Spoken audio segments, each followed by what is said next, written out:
ஈச்சங்குடி என்று சொல்லக்கூடிய ஸ்தலமானது அங்கே பைரவரை இறக்கி வைக்கிறார்.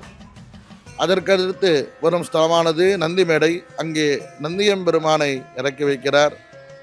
அதன் பிறகு கணபதி அக்ரஹாரம் என்று சொல்லக்கூடிய ஸ்தலம், அங்கே விநாயகரை அமர்த்தி விடுகிறார்.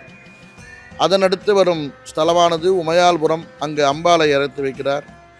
அதுக்கடுத்து தியாக சமுத்திரம் என்று சொல்லக்கூடிய கிராமம், அங்கு சமுத்திரங்களை இறக்கி வைக்கிறார்.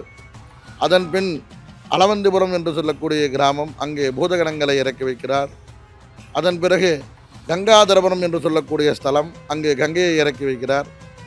அதன் பிறகு ஏகாந்த மூர்த்தியாக சுவாமிநாத சுவாமியை தரிசித்து இங்கு அந்த பிரணவ மந்திரத்தை பெறுகிறார் என்பது ஐதீகம்.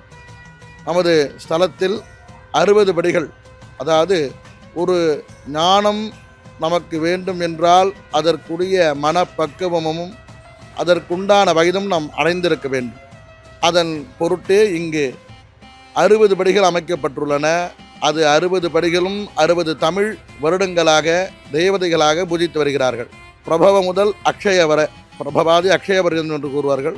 அதன்படி பிரபவ முதல் அக்ஷய வரை உள்ள படிகள். அதனைத் தொடர்ந்து 4 திருப்படிகள், கிருதயுகம், திரேதாயுகம், துவாபரயுகம், கலியுகம் என்று சொல்லக்கூடிய 4 திருப்படிகள்.